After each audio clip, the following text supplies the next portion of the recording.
Hi, in this video I'll show you how to mix and master a folk song. First, we'll listen to the mixed version, and then I'll let you listen to the pre-mixed version. You will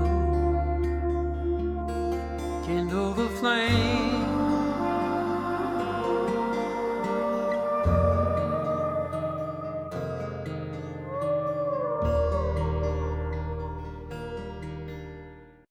That you will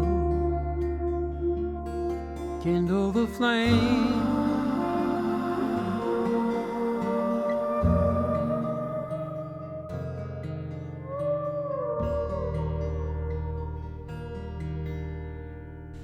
Now I'll show you the effects that I used, like the reverbs, delays, distortion, and a J37 tape, which I always like to use. So this is reverb 1, and I am using Abbey Road plates for all of the reverbs. I have reverb 1, reverb 2 left, it's panned to the left, reverb 3 right, which is panned to the right, and a reverb 4. All of the reverbs have EQ on them, and reverb 4 has pitch on it just to give some character when it's used on the vocal, and you always have to use a tiny bit of it. I was taught this technique by my former teacher Giovanni Cipriano, and when you use the pitch on the reverb it can give some character, but you can't use it too much because it can destroy the whole harmony of the vocal or any instrument. All of the reverbs are different, and they usually start as a preset and you just work around it. As you can see, reverb 3 has a lot of wetness, a tiny bit of pre-delay and a bit of damper. For example, reverb 4 had a lot of pre-delay and a lot of wetness, while reverb 1 was much drier compared to the other reverbs. And this is reverb to left, and it has no pre-delay, it's very wet, and it has quite a bit of drive and no damper.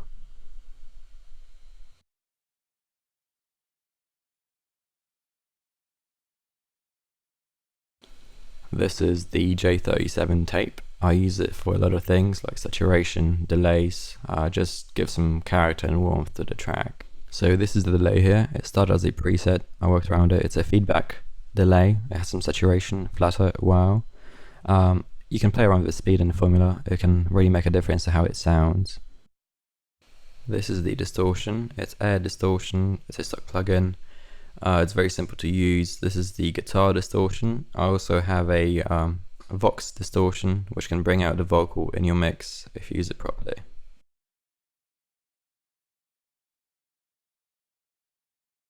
As you can see, the guitar distortion goes through the bass right here. We use a tiny bit of it.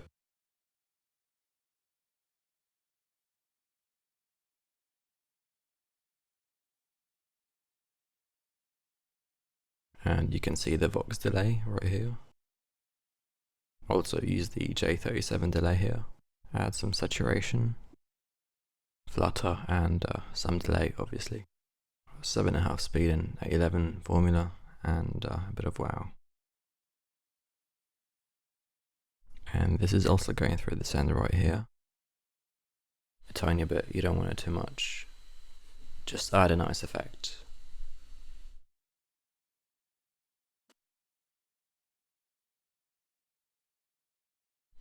Everything is going through the J37 tape. I always like to use it, give some character. It has some saturation, some flatter, some Vox, 7.5 speed, 811 formula, a high pass on the delay, right here.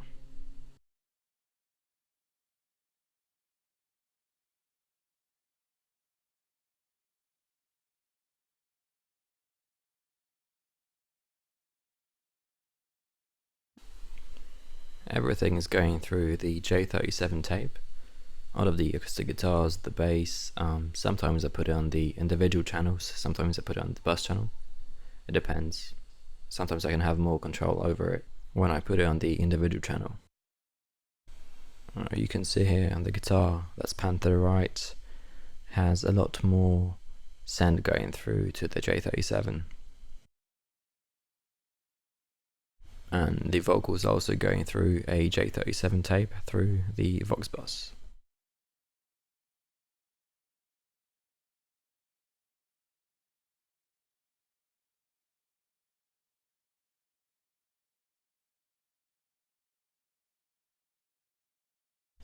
Now let's move on to the bass. It's an upright bass acoustic instrument. I used an HEQ, had a cut at 200, boost at 53, and a boost at 2700, with both low pass and high pass filters.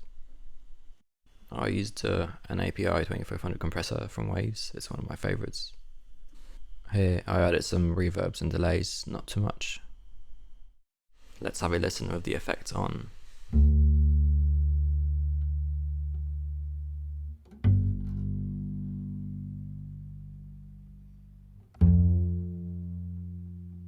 Now let's play without any effects.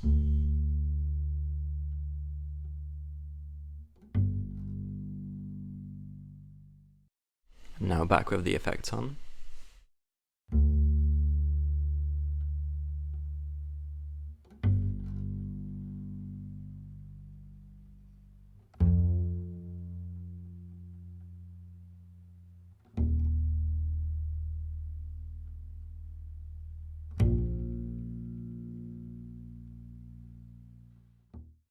Let's move on to the acoustic guitars. All of their guitars are automated, from the volume to the reverb. It really makes them stand out a bit more. It makes a big difference. Now let's have a listen to it.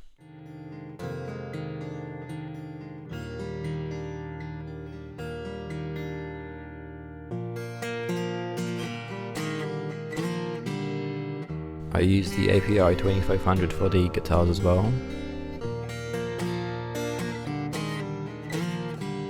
It's going through a J37 tape as well. The guitar's also going through a multiband.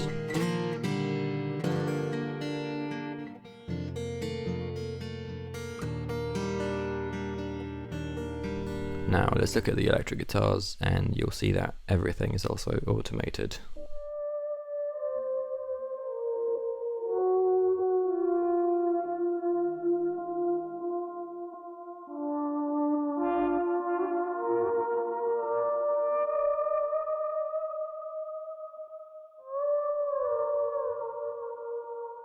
Now let's turn the effects on.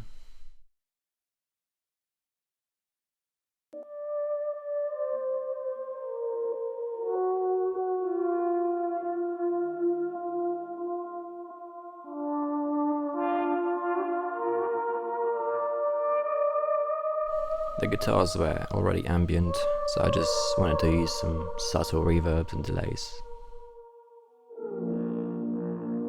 They didn't need much work. I like the recordings. The API 2500 compressor was also used on the acoustic guitars.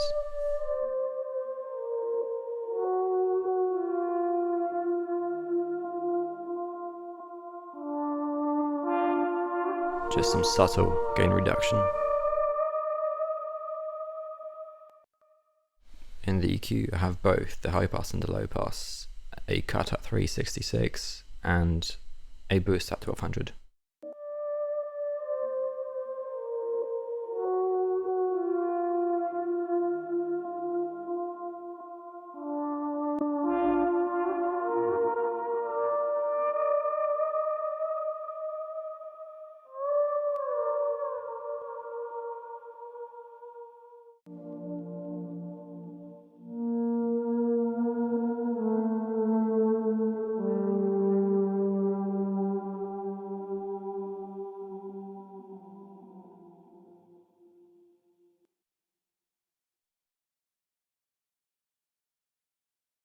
Let's listen to the second electric guitar that's panned to the right.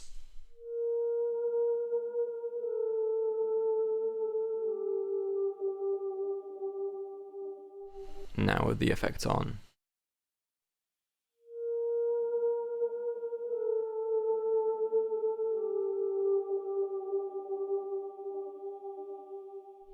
Now let's move on to the lead vocal.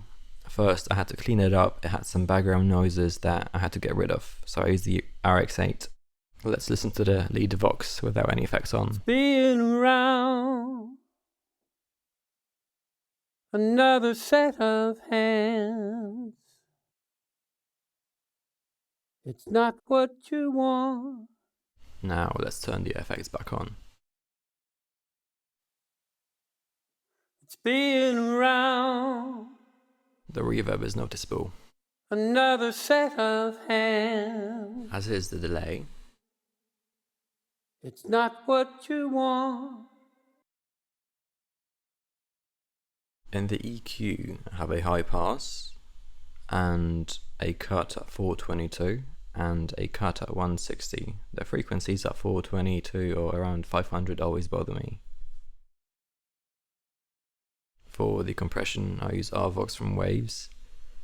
Just some compression there going on at -4.7, and I had to adjust the gain. On the vocal, I also have the multiband. I always like to use the multiband either on the bass or on the individual track. It makes the vocal stand out a bit more.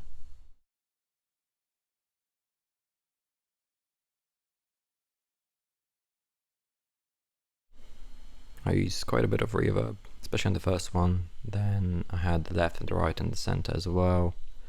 I used a bit of the fourth one, but because of the pitch that it has, I don't want to ruin the vocal. Then I added some automation on the reverb and the distortion. Now let's play around with the effects on and off. Spin around. Spin around. I can hear the cut at 466. Spin around. The reverb is noticeable when it's on and off. Spin around. Let's see if the distortion makes a difference. It should be subtle. Spin around. Spin around. I think it brings the vocal more towards the listener. Spin around. It needs that 466 cut. Spin around. I like it better this way. Now let's listen to the background vocals with all effects off.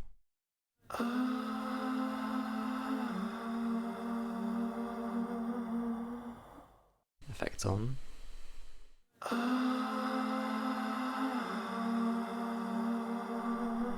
Straight away, it's right in your face and it spreads out a bit more. Once again, I took out the lows, they really bothered me again. This is going through a harmony bass and everything's automated. Remember, always automate, it really makes the track sound better.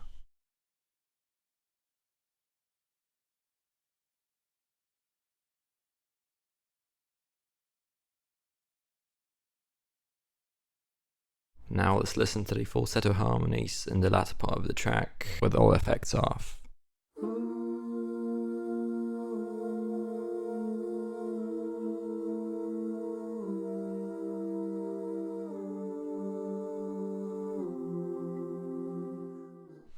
Effects on.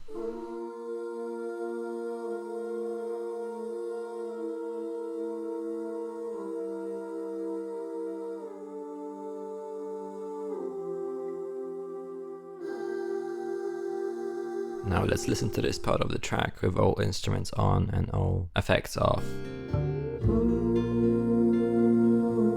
And now looking back down these parallel tracks, where do you stand? Where do you stand? Effects on. And now looking back down these parallel tracks, where do you stand? Where do you stand? Now let's look at the HEQ on the falsetto harmonies. I cut the frequencies around 600. Quite a few of them had a high pass and low pass filters on. Just wanted to create some space for other instruments in that area. I automated the volume as always, and I panned everything to the left and right, just try to see where everything fits. So now let's look at mastering. It's only that you will kindle the flame.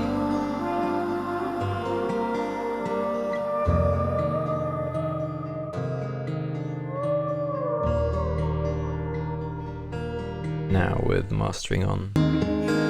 It's only that you will kindle the flame.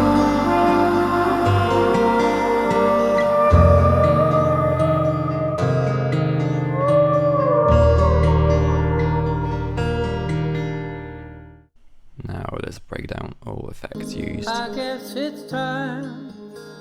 There's only DQ. so I have a boost at 58, the bass.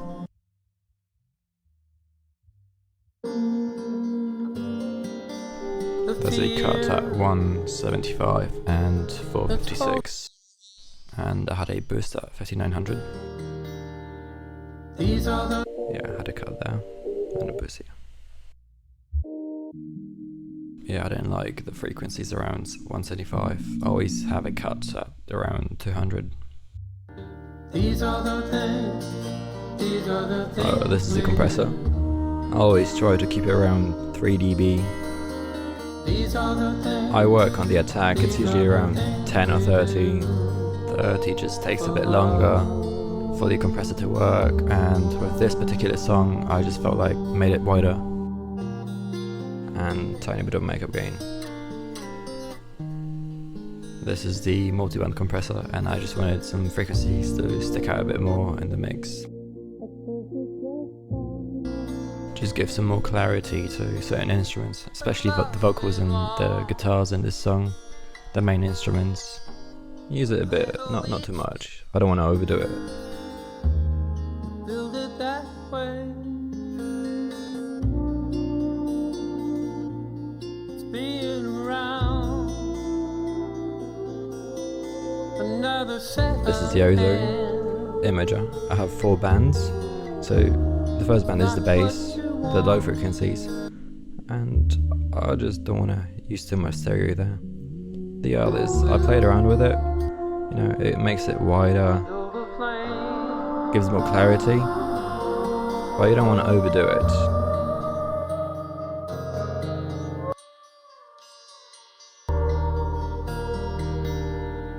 These are the things. These are the things we do. These are the things. These are the things we do. I added the EQ on it, give some clarity, it boosted a vocal, and they boosted a bass.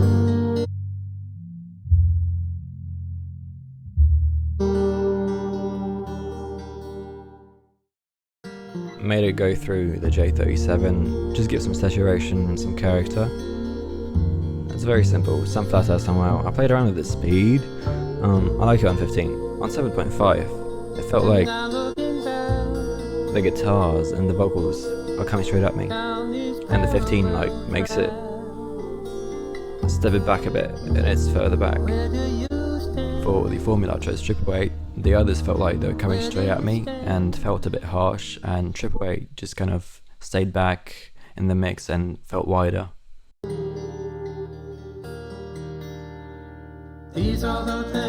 I left the ceiling at -0.1, some people leave it at -0.3, well, depending what you're looking for. Depends if you want the master to be very loud. I'll show you in a minute how you can master for places like Spotify and other streaming services where the volume has to be different. With the Ozone Maximizer, you can play around with the character and the stereo independence. You can make it wider. If it's slower, you don't want to overdo it. You just have to find what you're looking for. You know, if it feels right, then it's right. This is the Ulin loudness meter, and you can download the free version. I have the pro version, and you can choose the presets. For example, this is -14 LUFs is what you're looking for if you want to master for Spotify. For example, well, here you have the presets. -16 is for Apple Music. So for Apple Music, the master will be quieter. If your master is very loud, like the one I showed you before, where the ceiling was set at -0.1, well, that's too loud for Spotify. And what Spotify will do with your master is they will turn down the volume, and it can affect the dynamics. And what you can do instead, if you are specifically looking to master for Spotify, is to have this loudest meter and just master it at minus 14 LUFs, and that way your dynamics will not be affected on Spotify. Thanks for watching this episode. In the future episodes, I'll talk about mixing country music and reggae music, and hopefully I'll be able to find some orchestral and rock music stems which I'll be able to share with you.